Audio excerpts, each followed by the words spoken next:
솔직히 말해서요. 저는 시댁이랑 엮이는 거 너무 싫어요. 누가 요즘 그렇게 사나요? 뭐라고?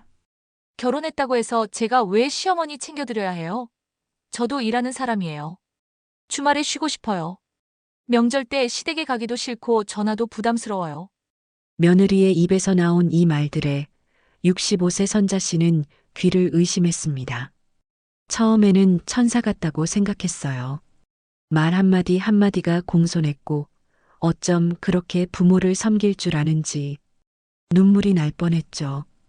명절이면 먼저 전화하고 매주 주말마다 찾아와서 같이 밥도 하고 설거지도 도맡던 그 아이가 결혼하고 6개월 만에 완전히 달라졌습니다. 제 인생도 있는데 왜 제가 희생해야 해요? 그리고 급기야 며느리는 선자 씨에게 요양원 팸플릿을 보냈습니다. 솔직히 어머님 혼자 사시는 것도 부담이에요. 이대로라면 나중에 저희가 모시고 살아야 하는 거 아니에요? 그래서 요양원 알아봤어요. 거기 가시면 어머님도 편하시고 저희도 편하잖아요. 오늘은 선자 씨가 겪은 믿기 힘든 며느리 이야기를 들려드리려 합니다. 엄마, 저 결혼하고 싶어요. 38살 아들 태영이가 조심스럽게 꺼낸 말이었습니다. 선자 씨는 평생을 성실하게 살아왔어요. 중학교 국어 교사로 35년을 근무하며 수많은 제자들을 길러냈죠. 그리고 15년 전 남편을 사별한 후에는 홀로 아들을 키우는데 모든 걸 쏟아부었습니다. 고등학생이던 태영이를 혼자 키우는 건 쉽지 않았어요. 하지만 선자 씨는 포기하지 않았습니다.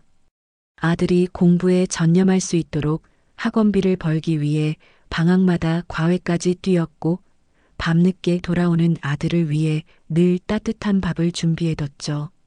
그 결과 태영이는 로스쿨에 진학했고 오랜 공부 끝에 변호사가 됐습니다. 늦은 나이였지만 그만큼 더 값진 성취였어요. 지금은 법무법인에서 일하며 안정적인 생활을 하고 있었죠. 부모 자식 둘 다 자랑스러워할 만한 삶이었습니다. 그런 아들이 결혼하고 싶다고 말했을 때 선자 씨의 마음은 복잡했어요. 기쁘면서도 한편으로는 서운했죠. 이제 내 곁을 떠나는구나 하는 섬섬함이 밀려왔습니다. 하지만 아들의 행복이 최우선이었어요. 선자 씨는 웃으며 대답했습니다. 그래, 어떤 아이야? 언제 한번 데려와봐. 며칠 후 아들이 예비 며느리를 데리고 왔습니다. 문을 열고 들어선 그 아이를 본 순간 선자 씨는 눈물이 날 뻔했어요. 어머님 안녕하세요. 저는 민수연이라고 합니다. 말 한마디 한마디가 공손했고 어쩜 그렇게 부모를 섬길 줄 아는지 선자 씨의 손을 꼭 잡으며 인사하는 모습에 천사 같다는 말이 절로 나왔습니다. 어머님, 태영 오빠 이야기 정말 많이 들었어요. 어머님 혼자 이렇게 훌륭하게 키우셨다니. 정말 존경스러워요. 며느리 될 수연이는 32, 대학병원 간호사였습니다. 당찬 성격에 예의 바른 모습까지 선자 씨는 저런 며느리면 나이 들어도 걱정 없겠다고 생각했죠. 어머님, 제가 설거지 할게요. 앉아 계세요. 아니야, 같이 하자. 아니에요. 어머님은 평생 일하셨잖아요. 이제 좀 쉬셔야죠. 식사를 하며 이야기를 나누는 동안 선자 씨는 계속 수연이를 관찰했어요. 밥을 먹는 모습도 단정했고 말투도 부드러웠습니다. 무엇보다 태영이를 바라보는 눈빛이 진심으로 보였어요. 아, 이 아이구나. 우리 태영이 평생 함께할 사람은. 선자 씨는 마음속으로 남편에게 말을 건넸습니다. 여보, 우리 아들 좋은 사람 만났어요. 당신도 보고 있죠? 그날 이후 준비는 빠르게 진행됐습니다. 둘 다 늦은 나이였고 특히 수연이 부모님이 결혼을 서두르셨거든요. 엄마, 수연이 부모님이 올해 안에 결혼하면 좋겠다고 하세요. 그래? 그럼 서둘러야겠네. 결혼식 날 선자 씨는 아들의 모습을 보며 또 한 번 눈물을 흘렸습니다. 이제 정말 내 아들이 한 가정의 가장이 되는구나. 기쁘면서도 왠지 모를 허전함이 밀려왔죠. 하지만 그 옆에 서 있는 수연이를 보며 안심했어요. 저 아이가 우리 태영이 잘 챙겨주겠지? 결혼식이 끝나고 신혼부부는 새 아파트로 이사를 갔습니다. 선자 씨는 혼자 남은 집에서 쓸쓸함을 느꼈지만 곧 행복한 일들이 시작될 거라고 믿었어요. 그리고 실제로 처음 몇 달은 정말 좋았습니다. 명절이 다가오면 수연이가 먼저 전화를 걸었어요. 어머님 설날인데 어떡해요? 혼자 계시면 너무 쓸쓸하시잖아요. 저희 집으로 오세요. 제가 맛있는 거 해드릴게요. 아니야, 괜찮아. 너희끼리 보내거라. 에이, 어머님. 가족인데 뭘 그러세요? 꼭 오세요. 수연이의 목소리는 항상 밝고 따뜻했습니다. 주말이면 어김없이 선자 씨 집을 찾아왔어요. 태영이 혼자 오는 게 아니라 수연이가 함께 왔죠.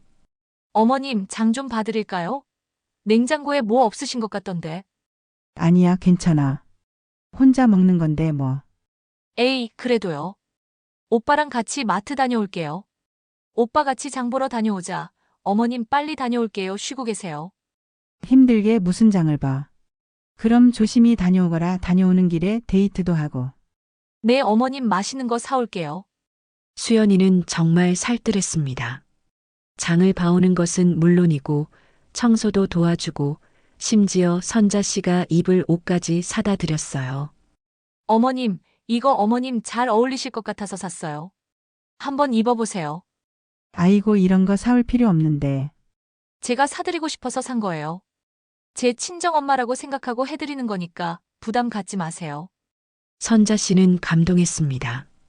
세상에 이런 며느리가 다 있나 싶었죠. 같이 밥을 하면서도 수연이는 설거지를 도맡았어요. 어머님 앉아 계세요. 제가 할게요. 아니야, 같이 하자. 아니에요. 어머님은 평생 일하셨잖아요. 이제 좀 쉬셔야죠. 수연이가 설거지하는 뒷모습을 보며 선자 씨는 흐뭇한 미소를 지었습니다. 정말 고마운 아이야. 우리 태영이가 복을 타고났어. 친구들을 만나면 자랑이 절로 나왔어요. 우리 며느리가 말이야, 정말 천사 같아. 매주 집에 와서 청소도 해주고 장도 봐주고. 어머, 요즘 그런 며느리가 어디 있어? 부러워라. 친구들의 부러워하는 눈빛을 받으며 선자 씨는 자랑스러웠습니다. 하지만 그 행복한 시간은 오래가지 않았어요. 결혼 4개월이 지나면서 뭔가 미묘한 변화가 감지되기 시작했습니다. 처음에는 정말 작은 변화였어요. 너무 작아서 내가 예민한가 싶을 정도로요. 주말에 오는 횟수가 조금씩 줄어들었습니다. 한 주 걸러 한 번 오던 게 2주에 한 번이 되고 그 다음엔 한 달에 한 번이 됐죠. 전화를 걸면 받기는 했지만 예전처럼 오래 통화하지 않았어요. 어머님, 죄송한데 지금 좀 바빠서요. 나중에 다시 전화 드릴게요. 그리고 그 나중은 좀처럼 오지 않았습니다. 선자 씨는 불안했어요. 하지만 태영이에게 물어보기가 조심스러웠죠. 괜히 예민한 시어머니로 보일까봐, 며느리를 힘들게 하는 사람으로 비춰질까봐 두려웠습니다. 그냥 바쁜 거겠지. 병원 일이 힘들다고 했으니까. 선자 씨는 스스로를 다독였습니다. 하지만 그건 시작에 불과했어요. 진짜 문제는 이제부터였습니다. 태영이는 38, 수연이는 32. 둘 다 늦은 나이에 만났고 짧은 연애 끝에 빠르게 결혼을 결정했습니다.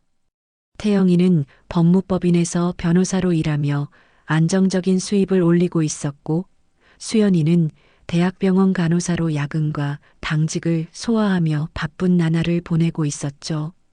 겉으로 보기엔 완벽한 커플이었어요. 안정적인 직업, 비슷한 학력, 서로를 배려하는 모습까지 주변 사람들 모두가 잘 어울린다고 입을 모았습니다. 선자 씨도 그렇게 생각했어요. 특히 수연이의 성격이 마음에 들었죠. 당찬 성격이면서도 예의가 바른 아이였거든요. 저런 며느리면 나이 들어도 걱정 없겠다. 선자 씨는 진심으로 그렇게 믿었습니다. 결혼 초기 정말 모든 게 완벽했어요. 어느 토요일 오후 선자 씨가 혼자 TV를 보고 있는데 현관벨이 울렸습니다. 어머님, 저희예요. 문을 열자 태영이와 수연이가 양손 가득 짐을 들고 서 있었어요. 어머, 이게 뭐야? 이렇게 많이. 제가 마트에서 어머님 드실 거 좀 샀어요. 과일이랑 반찬 재료도 있고요. 수연이는 밝게 웃으며 짐을 안으로 들고 들어왔습니다. 아이고, 이런 거 사올 필요 없는데. 돈 아껴야지. 에이, 뭐 이런 것도 못 사드려요? 저희 어머님인데. 수연이의 말에 선자 씨는 코끝이 찡해졌어요. 어머님, 냉장고 좀 정리할게요. 유통기한 지난 거 있는지 확인해야죠. 그래, 고맙다. 수연이는 냉장고를 정리하고 새로 산 식재료를 가지런히 넣어뒀습니다. 그러고는 거실을 둘러보더니 말했죠. 어머님, 커튼 좀 빨아드릴까요? 먼지가 좀 앉은 것 같은데. 아니야, 괜찮아. 내가 할게. 아니에요. 제가 할게요. 어머님은 쉬세요. 수연이는 정말로 커튼을 떼어내서 세탁기에 돌렸습니다. 그러고는 청소기까지 돌리며 집안 구석구석을 청소했어요. 수연아, 너 힘들겠다. 그만해도 돼. 괜찮아요, 어머님. 운동한다 생각하면 되죠. 태영이는 소파에 앉아 그 모습을 흐뭇하게 바라봤습니다. 엄마 수연이가 참 착하죠? 그래, 정말 고마운 아이야. 저녁 식사를 함께하며 세 사람은 이런저런 이야기를 나눴어요. 어머님, 다음 주 일요일에 시간 되세요? 응? 왜? 저희가 어머님 모시고 외식하려고요. 맛있는 거 먹으러 가요. 아이고, 그럴 필요 없어. 너희끼리 가거라. 안 돼요. 저희랑 같이 가셔야 해요. 수연이는 웃으며 고집을 부렸습니다. 일요일 수연이는 약속을 지켰어요. 좋은 레스토랑에 예약까지 해두고 선자 씨를 모시고 갔죠. 어머님, 여기 음식 정말 맛있대요. 많이 드세요. 고맙다, 수연아. 저야말로 감사하죠. 어머님이 태영 오빠를 이렇게 훌륭하게 키워주셔서. 그날 하루 선자 씨는 정말 행복했습니다. 명절도 마찬가지였어요. 추석이 다가오자 수연이가 먼저 전화를 걸었습니다. 어머님, 추석에 저희 집으로 오세요. 제가 전 부치고 송편도 만들 거예요. 아니야, 괜찮아. 너희끼리 편하게 보내거라. 안 돼요. 어머님 혼자 계시면 쓸쓸하시잖아요. 꼭 오셔야 해요. 추석 당일 선자 씨가 아들 집에 가보니 정말로 음식이 가득 차려져 있었어요. 어머, 이걸 언제 다 준비했니? 어제 밤새 했어요. 어머님 오시는데 대충 할 수 없죠. 수연이의 손은 전을 붙이느라 살짝 데인 자국까지 있었습니다. 아이고, 손 다쳤네. 괜찮니? 이 정도는 괜찮아요. 어머님, 어서 앉으세요. 제가 차려드릴게요. 그날 선자 씨는 친구들에게 자랑 전화를 했어요. 야, 우리 며느리가 추석에 음식을 얼마나 잘해놨는지 몰라. 전도 부치고 송편도 빚고. 어머, 부럽다. 우리 며느리는 명절만 되면 친정 가느라 바쁘던데. 나도 복 받았어, 정말. 하지만 그 복은 오래가지 않았습니다. 결혼 후 4개월이 지나갈 즈음 수연이의 태도가 조금씩 변하기 시작했어요. 처음에는 정말 미묘한 변화였습니다. 어머님, 이번 주는 병원 일이 바빠서 못 갈 것 같아요. 그래, 그럴 수 있지. 일이 중요하지. 다음 주에 꼭 갈게요. 하지만 다음 주에도 같은 말이 반복됐습니다. 어머님, 죄송해요. 이번 주도 야근이 잡혀서. 괜찮아. 무리하지 마. 처음에는 이해하려고 했어요. 간호사가 얼마나 힘든 직업인가요? 야근도 많고 당직도 서야 하니까요. 하지만 한 달, 두 달이 지나도 상황은 나아지지 않았습니다. 전화 통화도 점점 짧아졌어요. 수연아, 요즘 어떻게 지내니? 아, 어머님. 저 지금 좀 바빠서요. 나중에 다시 전화드릴게요. 아, 그래. 바쁜데 방해했구나. 아니에요. 죄송해요. 나중에 꼭 전화드릴게요. 하지만 그 나중은 잘 오지 않았습니다. 선자 씨는 불안했지만 태영이에게 말하지 않았어요. 괜히 며느리를 힘들게 하는 시어머니로 보일까봐 두려웠죠. 바쁜 거겠지. 일이 힘들다고 했으니까. 스스로를 달래며 넘어갔습니다. 그러던 어느 날 선자 씨는 우연히 수연이의 SNS를 보게 됐어요. 태영이 핸드폰을 잠깐 두고 화장실에 간 사이 화면에 알림이 떴거든요. 수연이가 올린 게시물이었죠. 선자 씨는 의도한 건 아니었지만 그 알림을 눌러봤어요. 그리고 그녀가 본 것은 친구들과 카페에서 찍은 사진이었습니다. 오늘도 힐링 샵 브런치 카페 샵 여유 샵 행복. 선자 씨는 멍하니 화면을 바라봤습니다. 야근이 많다고 하지 않았나. 지난주 수연이는 분명히 말했어요. 병원 일이 바빠서 주말에 갈 수 없다고. 그런데 그 주말에 수연이는 친구들과 카페에서 여유를 즐기고 있었던 거죠.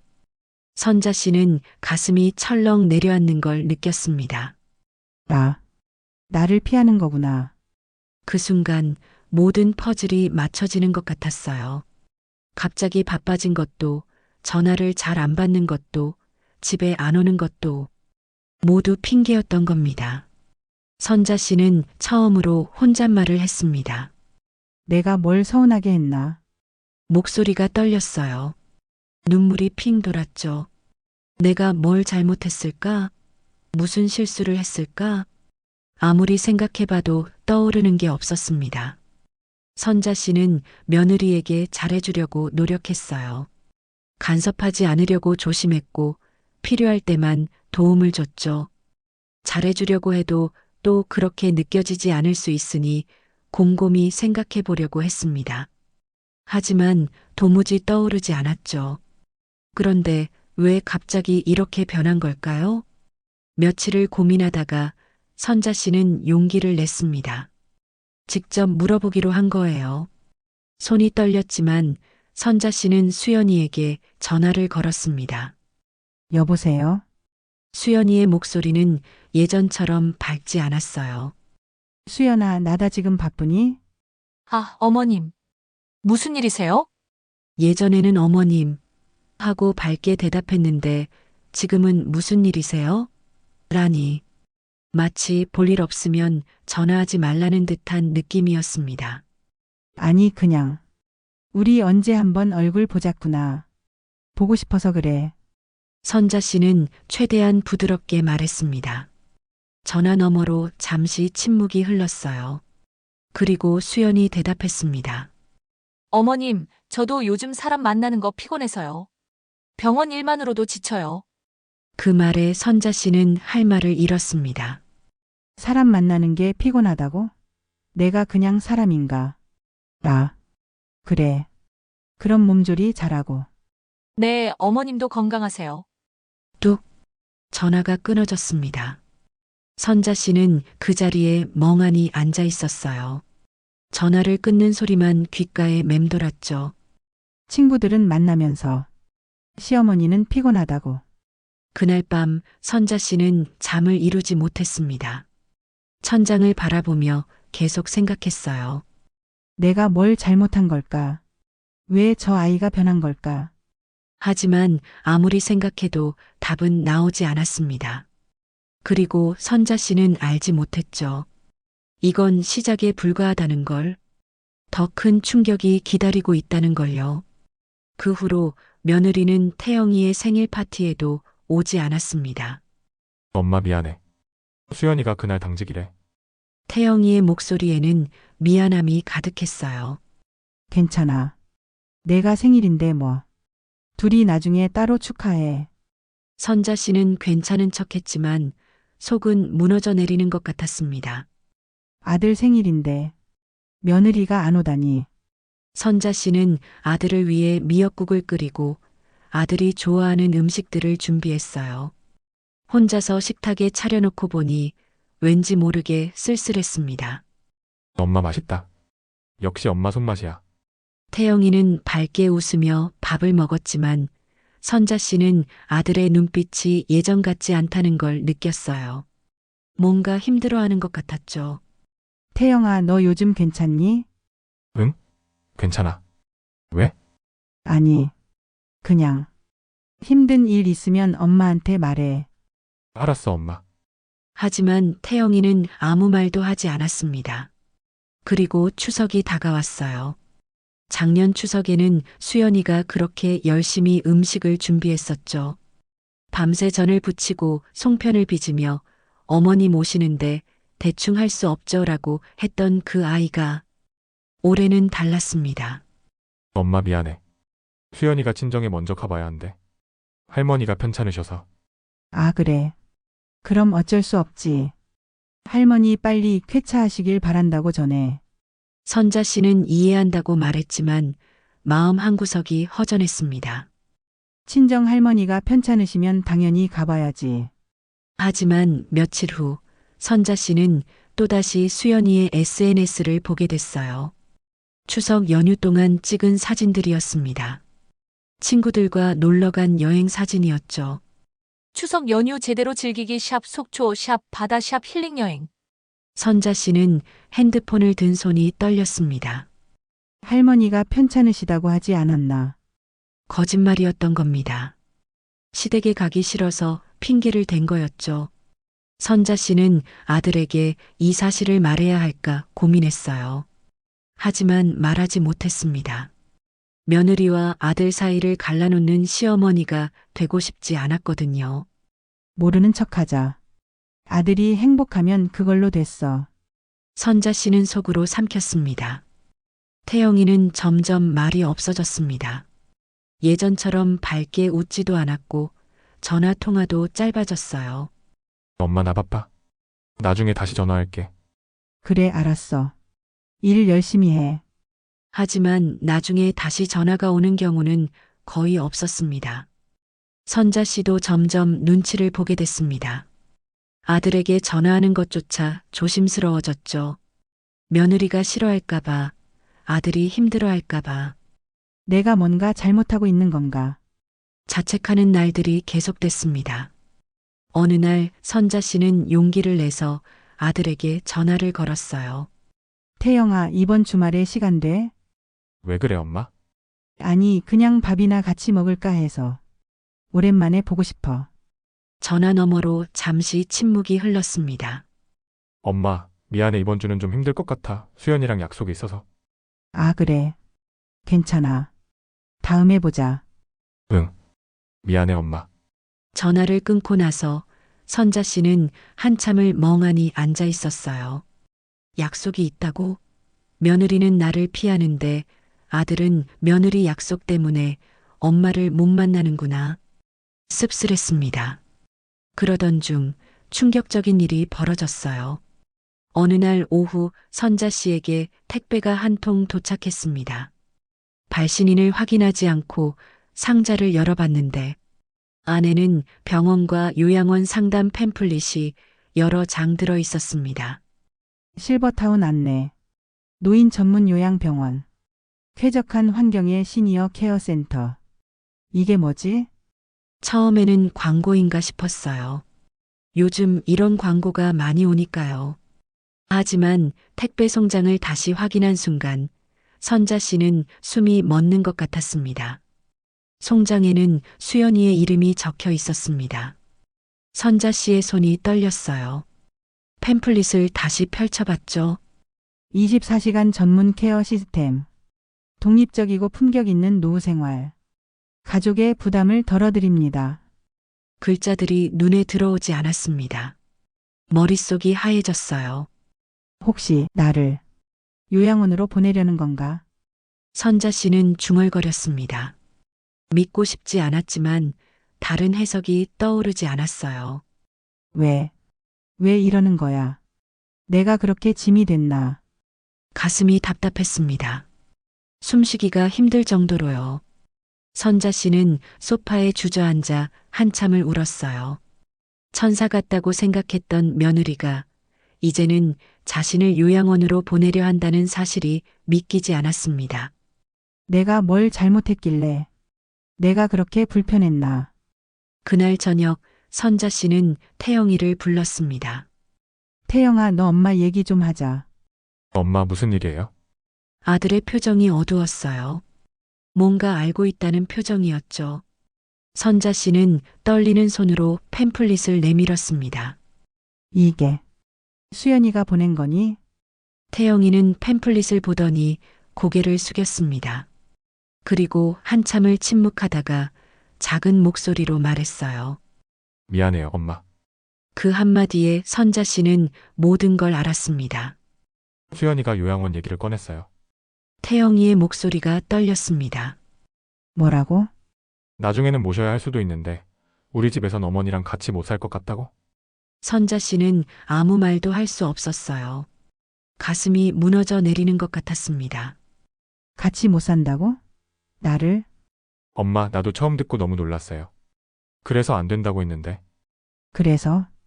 수연이가 혼자 사시는 게 어머님한테도 편하실 거라고?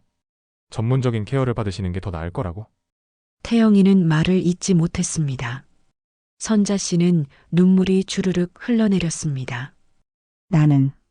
나는 너희한테 짐이었구나. 아니에요, 엄마. 그게 아니라 아니야. 알겠어. 내가 불편했던 거지. 혼자 살면서 너희한테 신경 쓰이게 하는 게 싫었던 거지. 엄마, 괜찮아. 이해해. 요즘 며느리들이 다 그렇다잖아. 시어머니랑 엮이는 거 싫어한다고. 선자 씨는 쓴웃음을 지었습니다. 엄마, 나도 고민이 많아요.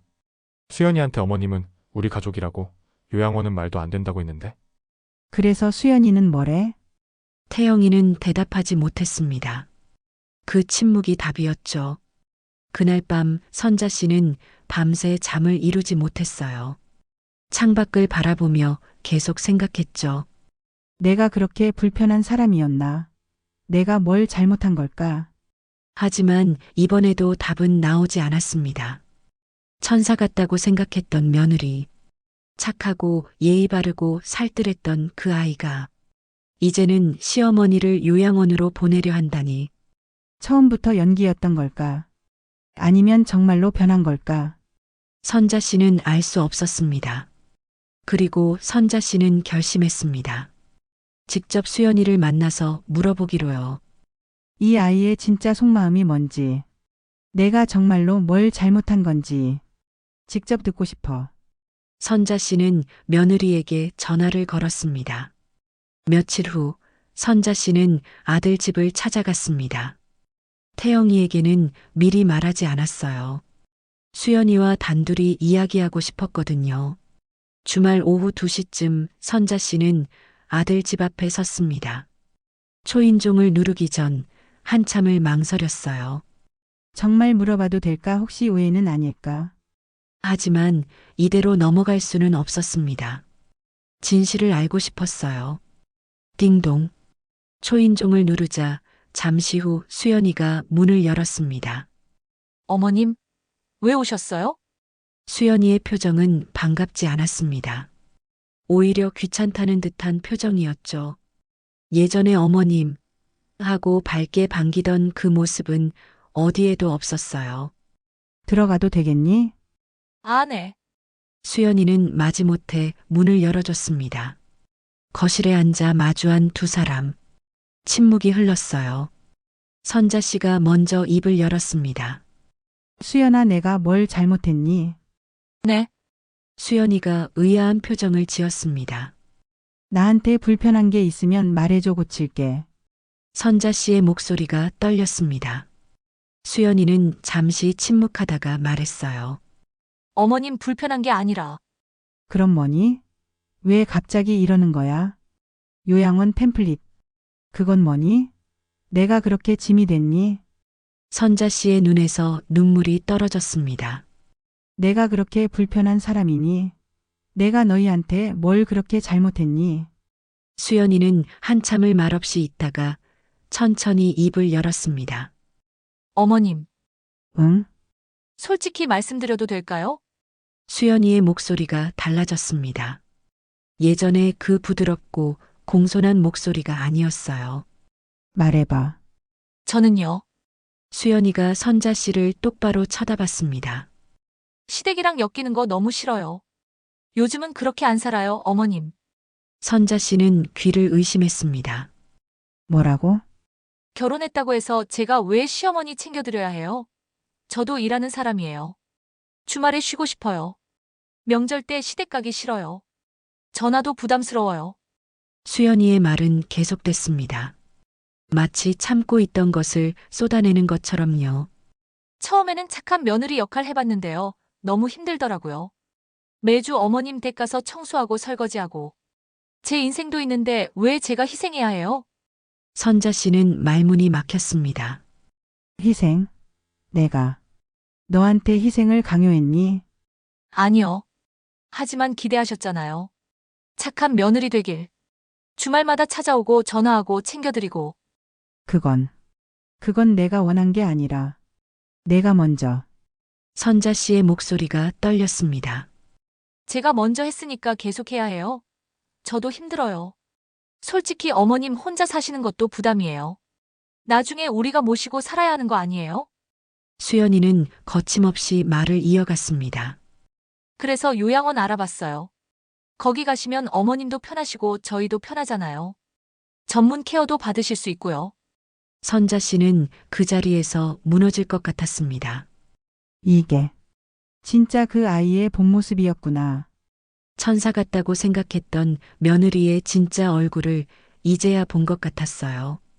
그때 현관문이 열리는 소리가 들렸습니다. 집 앞에 잠깐 약속 있다던 태영이가 생각보다 일찍 집에 들어온 모양이었어요. 엄마? 왜 여기? 태영이는 어머니와 아내가 마주 앉아 있는 모습을 보고 당황했습니다. 태영 오빠 잘 왔어. 수연이가 태영이를 보며 말했습니다. 어차피 해야 할 얘기니까 지금 하는 게 나을 것 같아. 무슨 얘기를? 태영이가 불안한 표정으로 물었습니다. 수연이는 심호흡을 한 번 하고는 말했습니다. 어머님께 말씀드렸어. 나중에라도 어머님 모시는 거 힘들 것 같다고. 요양원 알아본 것도 그렇고. 수연아. 태영이가 다급하게 말렸지만 수연이는 멈추지 않았어요. 오빠도 알잖아 일하면서 살림에 그리고 주말마다 어머님도 챙겨드렸어. 내가 얼마나 힘들었는지. 결혼하면 자유로울 줄 알았는데 오히려 시어머니까지 신경 써야 하니까 미치겠다고. 수연아, 그만해. 태영이가 소리쳤습니다. 왜요?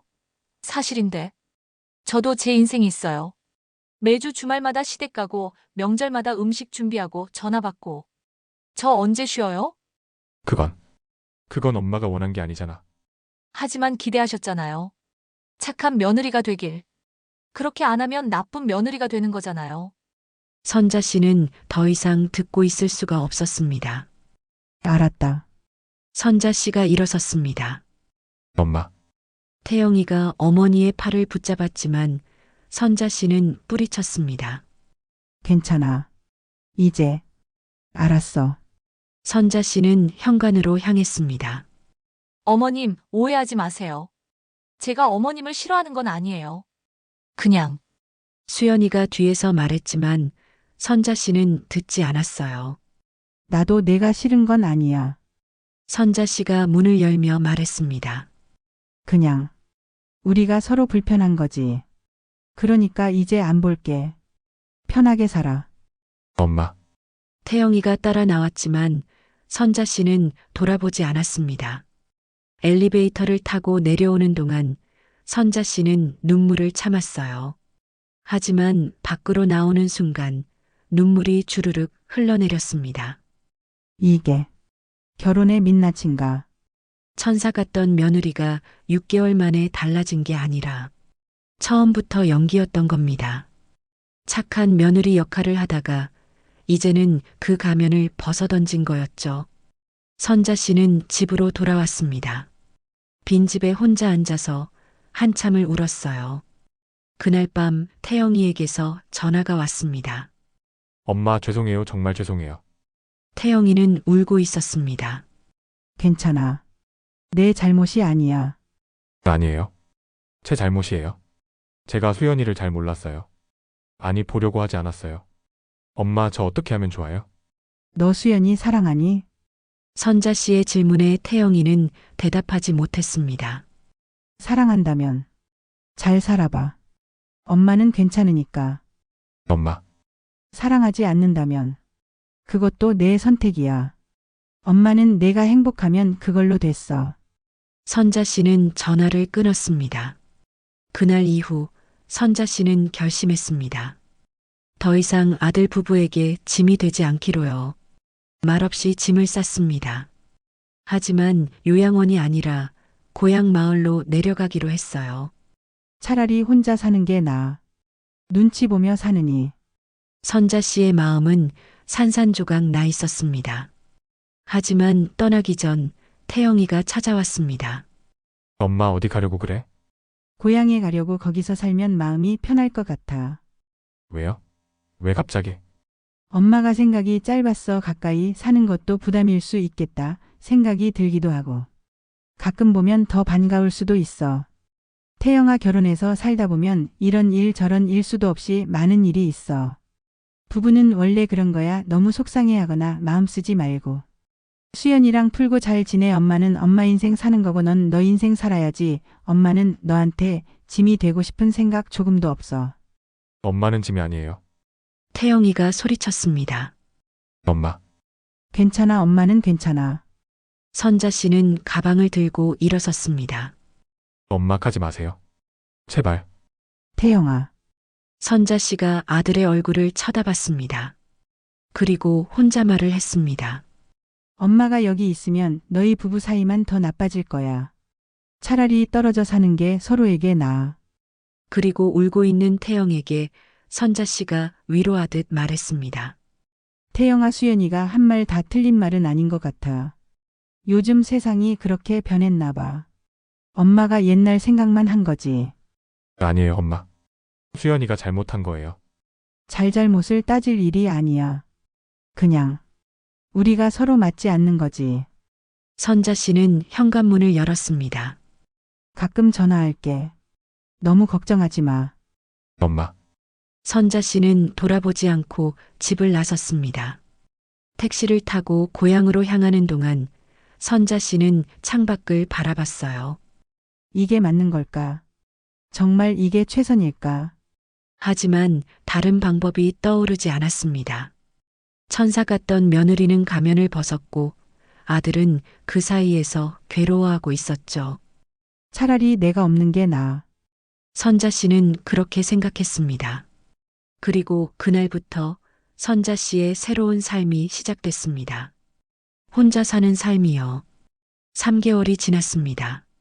선자 씨는 고향 마을에서 혼자 지내고 있었어요. 작은 단독주택을 임대해서 살고 있었죠. 시골 마을 청년들이 떠나고 빈집이 많아 저렴한 가격에 구할 수 있었습니다. 태영이 몇 번이나 찾아와 다시 함께 가자고 했지만 이제 내 인생 살아라. 엄마는 괜찮으니까. 라는 말만 되풀이할 뿐이었죠. 고향 마을은 조용했어요. 동네 어르신들과 가끔 차를 마시고 텃밭을 가꾸며 하루하루를 보냈습니다. 가끔은 외로웠지만 그래도 견딜만 했어요. 누구 눈치 볼 필요도 없고 짐이 된다는 소리 들을 필요도 없었으니까요. 이렇게 사는 것도 나쁘지 않네. 선자 씨는 스스로를 달랬습니다. 하지만 마음 한구석은 늘 허전했어요. 아들 생각이 났고 손주 얼굴도 보고 싶었죠. 태영이는 잘 지내고 있을까? 그러던 어느 날 저녁 태영이에게서 전화가 왔습니다. 엄마, 태영이의 목소리가 떨리고 있었어요. 왜 그러니? 수연이가 이혼하자고 했어요. 선자 씨는 숨이 멎는 것 같았습니다. 뭐라고? 엄마랑 정리 못하면 나 더는 못 산다고. 그게 마지막 말이었어요. 그리고 집을 나갔어요. 태영이는 울고 있었습니다. 기가 찰 노릇이었습니다. 아들 부부 편하게 살라고 고향에 내려와 살고 있는데 이젠 아예 인연을 끊으라는 걸까요? 선자 씨는 마음이 쿵하고 내려앉았습니다. 지금 어디 있는데? 모르겠어요. 친정으로 간 것 같은데 전화도 안 받고. 태영아. 지금 이혼 조정 들어갔어요. 수연이는 제 모든 연락을 끊었고. 태영이의 목소리가 떨렸습니다. 엄마, 내가 너무 바보였어요. 진짜 바보였어요. 선자 씨는 가슴이 미어지는 것 같았습니다. 수연이가 변한 게 아니었어요. 처음부터 저런 사람이었는데 제가 제대로 못 본 거예요. 아니, 보려고 하지 않은 거예요. 결혼할 때 너무 예쁘고 착해 보여서 겉모습만 보고 판단했어요. 본질은 보지 않았어요. 태영이는 계속 자책했습니다. 엄마를 지키지 못한 제가 잘못이에요. 아내 편만 들었던 제가 잘못이에요. 엄마가 얼마나 외로웠을까? 얼마나 서러웠을까? 태영아, 그만해. 내 잘못이 아니야. 아니에요, 제 잘못이에요. 태영이는 한참을 울었습니다. 선자 씨도 전화기를 붙잡고 함께 울었어요. 아들이 무너지는 모습이, 가정이 깨지는 모습이 너무 안타까웠습니다. 내가 더 조심했어야 했나? 내가 참았어야 했나? 하지만 동시에 이런 생각도 들었어요. 아니야, 내가 잘못한 게 아니야. 나는 그저 가족으로 대접받고 싶었을 뿐이야. 며칠 후 태영이가 고향집을 찾아왔습니다. 엄마, 현관 앞에 서 있는 아들의 모습을 보니 선자 씨는 가슴이 아팠어요. 3개월 만에 본 아들은 많이 수척해져 있었습니다. 들어와. 태영이는 고개를 숙인 채 집 안으로 들어왔습니다. 밥은 먹었니? 네. 거짓말하지 마. 얼굴 봐라. 밥도 제대로 안 먹은 것 같은데. 선자 씨는 부엌으로 가서 밥을 차렸습니다. 아들이 좋아하는 된장찌개와 김치찌개, 그리고 반찬들을요. 엄마, 말하지 말고 먹어. 다 식겠다. 태영이는 수저를 들었지만 제대로 먹지 못했어요. 눈물이 계속 흘러내렸거든요. 엄마 어떻게 하면 좋아요? 뭐가? 수연이랑 이혼해야 하나요? 선자 씨는 잠시 생각하다가 대답했습니다. 그건 내가 결정할 일이야. 엄마 의견은요? 너 수연이 사랑하니? 태영이는 대답하지 못했습니다. 한참을 고민하다가 말했어요. 모르겠어요. 사랑했던 것 같은데 지금은 모르겠어요. 그럼 답은 나온 거 아니니? 사랑하는 사람이라면 모르겠다는 대답이 안 나와. 확신이 서는 거지. 선자 씨는 아들의 손을 꼭 잡았습니다. 태영아, 엄마 말 잘 들어. 네. 결혼은 사랑만으로 되는 게 아니야. 서로를 존중하고 배려하고 희생할 줄도 알아야 해. 수연이는 너를 존중했니? 내 가족을 배려했니? 태영이는 고개를 저었습니다. 그럼 그게 답이야. 하지만 뭐? 그래도 제 아내인데 포기하면 안 될 것 같아서. 선자 씨는 한숨을 쉬었습니다. 태영아, 내가 노력한다고 사람이 변하는 거 아니야. 수연이는 변할 생각이 없어. 아니, 자기가 잘못했다고 생각하지도 않아. 그런 사람이랑 평생을 살 수 있겠니? 태영이는 대답하지 못했습니다. 그리고 말이야. 선자 씨가 덧붙였습니다. 엄마는 내가 행복했으면 좋겠어. 수연이랑 있을 때 행복했니? 태영이는 고개를 저었습니다. 처음에는 행복했어요. 근데 결혼하고 나서는. 그럼 그게 답이야. 선자 씨는 아들을 꼭 안아줬습니다. 엄마, 제가 어떻게 해야 할까요? 내 마음이 가는 대로 해. 엄마는 내 선택을 존중할게. 엄마, 다만 하나만 기억해. 엄마 때문에 결정하지는 마. 내 인생이야. 내가 선택해야 해. 태영이는 한참을 울었습니다. 선자 씨는 아들의 등을 토닥이며 함께 있어줬어요.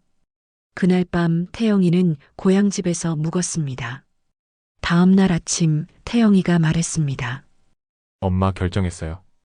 응? 이혼할 거예요. 그래? 수연이는 절 사랑하지 않았어요. 제 조건만 사랑했죠?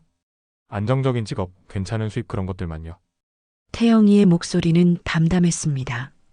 그리고 엄마를 그렇게 대한 사람이랑은 평생을 함께 할 수 없어요. 태영아, 엄마가 저를 키운 세월을 생각하면 그 사람한테 1년을 준 것도 아까워요. 선자 씨는 아들을 바라봤습니다. 아들이 많이 성장한 것 같았어요. 후회하지 않겠니? 후회 안 해요. 이미 충분히 후회했어요. 엄마한테 잘못한 것들을요. 태영이는 웃으며 말했습니다. 이제 엄마 모시고 살 거예요. 둘이서요. 아니야, 너도 내 인생 살아야지. 제 인생에 엄마가 있는 거예요. 그게 제가 원하는 삶이에요. 선자 씨는 눈물을 흘렸습니다. 기쁜 눈물이었어요. 고맙다, 태영아. 제가 더 감사하죠. 그날 오후 태영이는 서울로 돌아갔습니다. 이혼 절차를 진행하기 위해서요. 한 달 후 이혼이 확정됐습니다. 태영이는 혼자가 되었고 선자 씨는 여전히 고향 마을에 있었죠. 하지만 이제는 달랐습니다. 태영이가 매주 금요일마다 고향에 내려왔거든요. 엄마 저 왔어요. 어머 또 왔니? 바쁠 텐데. 엄마 보러 오는 게 제일 중요해요. 태영이는 도착하자마자 마당을 쓸고 집안 구석구석을 살피며 수리해야 할 것들이 있는지 살뜰히 살폈어요. 낡은 전구를 갈아주고 고장난 수도꼭지를 고쳐주고 겨울이 오기 전에 보일러도 점검해줬습니다. 태영아, 이런 거 안 해도 돼. 엄마 혼자서도 잘해. 아니에요. 제가 하고 싶어서 하는 거예요. 태영이는 웃으며 말했습니다. 그때는 몰랐어요. 수연이가 변한 게 아니라 제가 제대로 못 본 거예요. 그만하자. 태영아, 다 지난 일이야. 아니에요. 제가 기억해야 해요.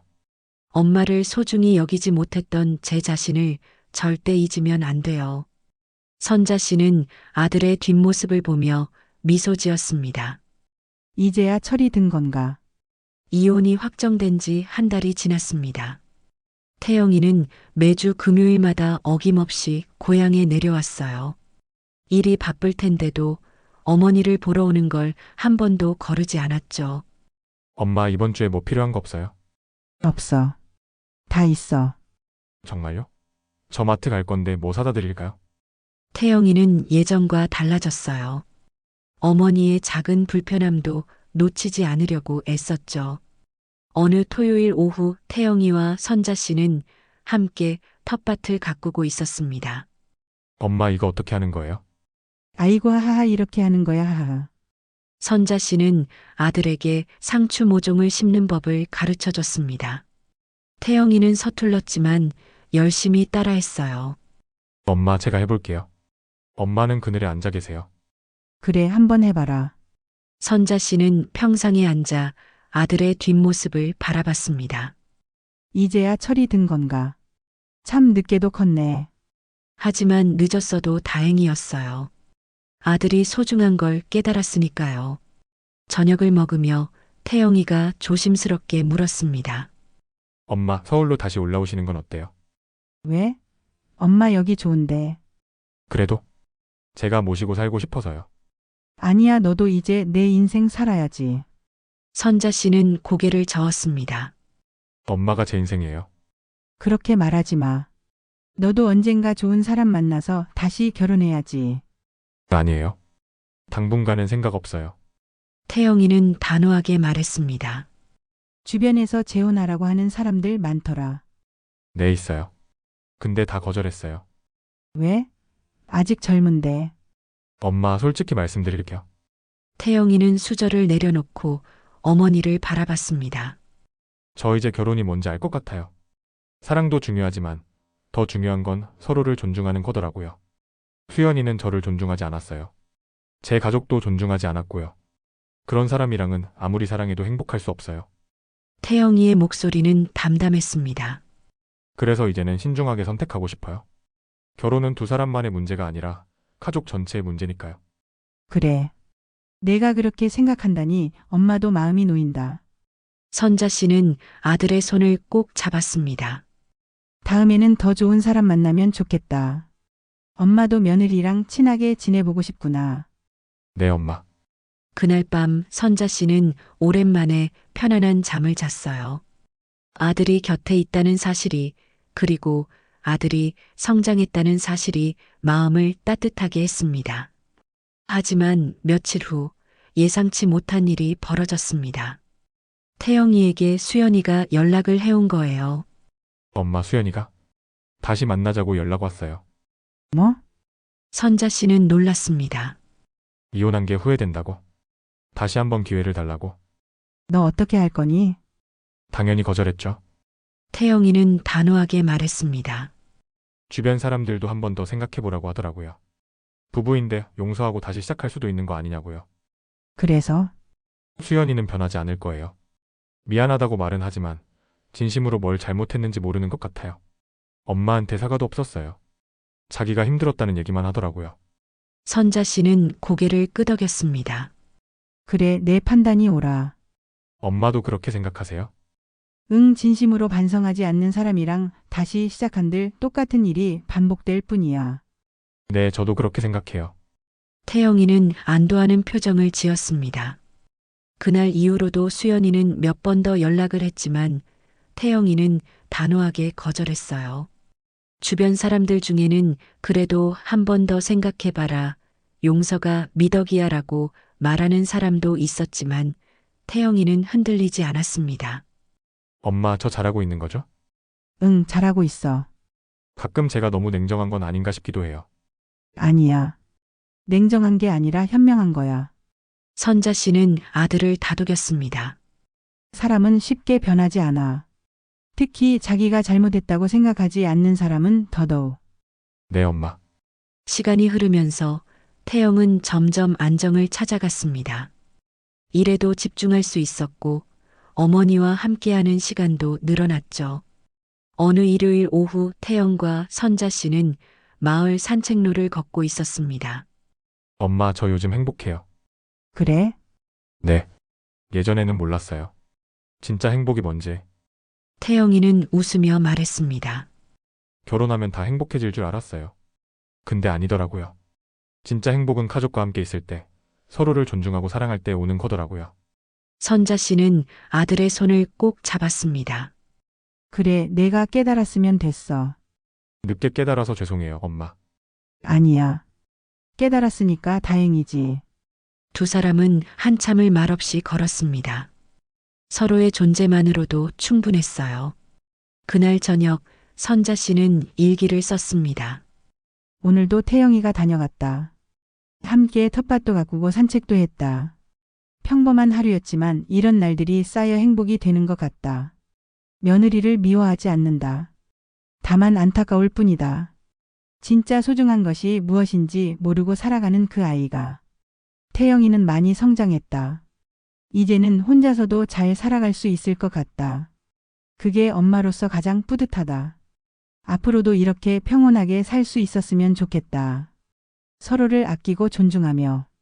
선자 씨는 펜을 내려놓고 창밖을 바라봤습니다. 달빛이 고요하게 마을을 비추고 있었어요. 이제 괜찮아. 우리는 괜찮아. 선자 씨는 그렇게 생각했습니다. 2년이 지났습니다. 선자 씨는 여전히 고향 마을에서 살고 있었고 태영은 여전히 매주 금요일마다 어머니를 찾아왔어요. 봄이 왔습니다. 마당에는 개나리가 피고 텃밭에는 새싹이 돋아나기 시작했죠. 엄마, 올해는 뭐 심을까요? 상추랑 고추는 기본으로 심어야지. 오이도 심고. 토마토는요? 그것도 좋지. 모자는 함께 텃밭을 가꾸며 이야기를 나눴습니다. 평범하지만 행복한 시간이었어요. 그런데 그날 저녁 태영이가 조심스럽게 말을 꺼냈습니다. 엄마, 저 여자친구 생겼어요. 선자 씨는 깜짝 놀라 아들을 쳐다봤습니다. 정말? 누구야? 같은 법무법인에 있는 변호사예요. 태영이의 얼굴이 살짝 붉어졌습니다. 언제부터? 6개월 정도 됐어요. 처음에는 동료로만 생각했는데 함께 일하다 보니 좋은 사람이더라고요. 생각도 잘 맞고. 그래? 어떤 사람인데? 착하고요. 똑똑하고.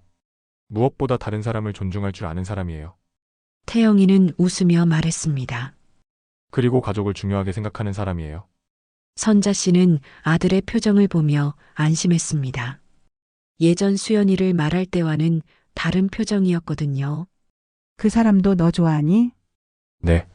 저희 서로 좋아해요. 그럼 언제 한번 데려와봐. 정말요? 응. 보고 싶다. 태영이는 환하게 웃었습니다. 일주일 후 태영이는 지혜를 데리고 왔습니다.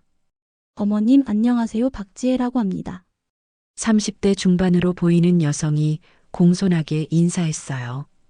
수연이처럼 과하게 친근하지도 부담스럽게 살갑지도 않았습니다. 적당한 거리를 유지하며 예의 바른 태도였죠. 그래, 어서 와요. 얘기 많이 들었어요. 저도 태영 오빠가 어머님 이야기 많이 해줬어요. 어머님이 혼자 태영 오빠 키우시느라 얼마나 고생하셨는지. 그리고 어머님 말씀 편하게 해주세요. 지혜는 담담하게 말했습니다. 과장하지도 아부하지도 않았어요. 그럼 그렇게 할까? 만나서 반가워요 하니 반가워하. 함께 식사를 하며 이야기를 나누는 동안 선자 씨는 지혜를 관찰했습니다. 밥을 먹는 모습도 단정했고 말투도 차분했어요. 무엇보다 태영이를 바라보는 눈빛이 진심으로 보였습니다. 어머님 설거지는 제가 할게요. 아니야, 괜찮아. 같이 하자. 네, 감사합니다. 지혜는 선자 씨와 함께 설거지를 했어요. 과하게 나서지도 뒤로 빠지지도 않았습니다. 적당히 도우면서 대화를 나눴죠. 어머님, 태영 오빠가 매주 이렇게 찾아뵙는다고 들었어요. 응, 그러더라. 태영 오빠 생각도 깊고 대단한 것 같아요. 요즘 그런 아들 흔치 않거든요. 글쎄, 그냥 효자라기보다는 서로 필요해서 그런 것 같아. 선자 씨는 웃으며 말했습니다. 저도 나중에 그런 관계를 만들고 싶어요. 서로를 존중하고 필요로 하는. 지혜의 말에 선자 씨는 고개를 끄덕였습니다. 이 아이는 다르구나. 그날 저녁 지혜가 돌아간 후 선자 씨는 아들에게 물었습니다. 어때, 엄마? 지혜 괜찮죠? 응, 좋은 사람 같더라. 정말요? 근데 태영아, 네, 엄마 눈치 보지 마. 내가 좋으면 그걸로 됐어. 선자 씨는 아들의 손을 꼭 잡았습니다. 수연이 때문에 또 상처받을까봐 걱정돼서. 그래서 조심스럽게 물어본 거예요. 알아.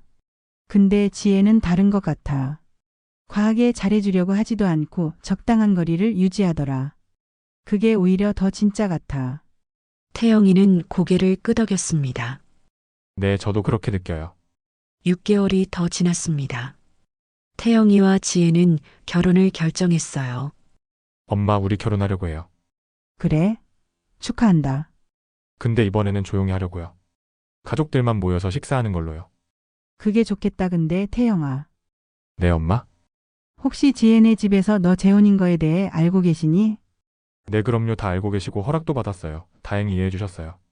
선자 씨는 진심으로 기뻐하며 감사하다는 생각을 하며 태영을 축하했습니다. 결혼식 날 정말로 양가 가족들만 모여서 조촐하게 식사를 했어요. 지혜의 부모님들은 조용하고 예의 바른 분들이었습니다. 사돈께서 아들 혼자 키우시느라 고생 많으셨다고 들었습니다. 아니에요. 제가 해야 할 일이었죠. 저희 딸도 잘 부탁드립니다. 제가 더 부탁드려야죠. 두 집안은 서로를 존중하며 대화를 나눴습니다. 과하지도 부족하지도 않게요. 결혼 후 태영이는 여전히 매주 금요일마다 어머니를 찾아왔습니다. 다만 이제는 지혜도 함께 왔어요. 어머님 안녕하세요. 왔니? 제가 김치 좀 담가 왔어요. 어머님 드시라고요. 고맙다. 근데 무리하지 마. 너도 일하느라 바쁠 텐데. 괜찮아요. 제가 하고 싶어서 한 거예요.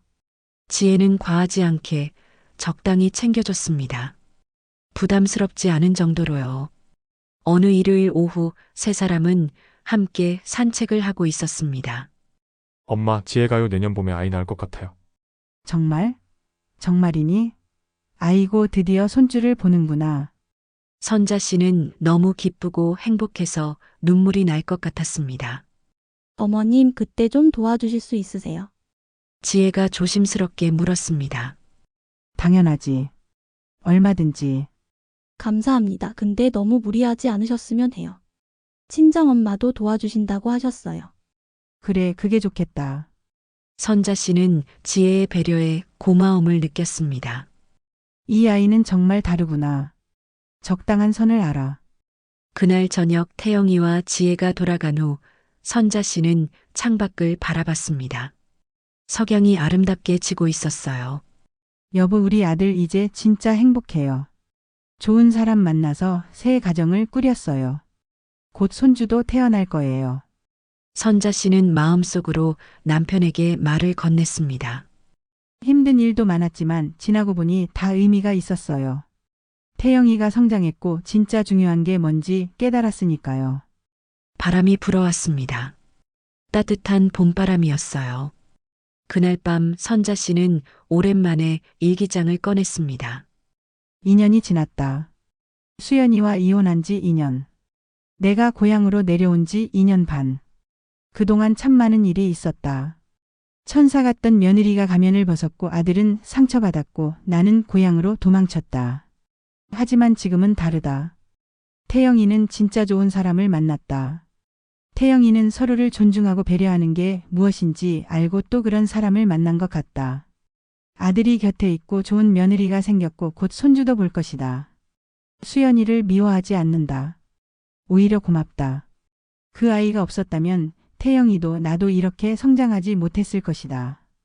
인생은 때로 예상치 못한 방향으로 흘러간다. 하지만 그 과정에서 진짜 소중한 것이 무엇인지 깨닫게 된다. 앞으로도 이렇게 평온하게 서로를 아끼며 살 수 있었으면 좋겠다. 선자 씨는 펜을 내려놓았습니다. 그리고 조용히 미소 지었어요. 창밖으로 달빛이 들어왔고 고요한 밤이 깊어갔습니다. 그리고 평온한 마음으로 잠자리에 들었습니다. 내일도 모레도 평온한 하루가 이어질 거라는 걸 알면서요. 그리고 그녀는 알고 있었습니다. 진짜 행복은 거창한 데 있는 게 아니라 이런 평범한 일상 속에 있다는 것을요. 서로를 존중하고 아끼고 함께하는 그 순간들이 모여 인생을 만든다는 것을요. 1년 후, 선자 씨는 생후 6개월 된 손주를 안고 있었습니다. 엄마, 우리 준서 예쁘죠? 그럼 세상에서 제일 예뻐. 태영이와 지혜는 행복하게 웃고 있었어요.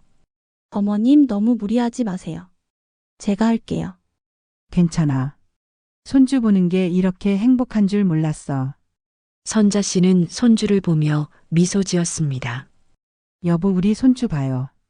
참 예쁘죠? 당신도 보고 있죠? 그날 저녁, 네 식구는 함께 저녁을 먹었습니다. 평범한 저녁 식사였지만 그 안에는 서로를 향한 사랑과 존중이 가득했어요. 잘 먹겠습니다. 맛있게 먹어. 웃음소리가 집안에 가득했습니다. 그리고 선자 씨는 생각했습니다. 이게 진짜 행복이구나. 이게 진짜 가족이구나. 결혼이 인생의 전부는 아니었습니다. 하지만 서로를 존중하고 사랑하는 가족이 있다면 그것만으로도 충분히 행복할 수 있었습니다. 선자 씨의 이야기는 이렇게 끝이 났습니다. 아니, 끝이 아니라 새로운 시작이었죠. 더 평온하고 더 행복한 날들의 시작이었습니다. 앞으로 여러분도 더 평온하고 행복한 날들만 있기를 바랍니다. 구독과 좋아요 부탁드립니다. 감사합니다.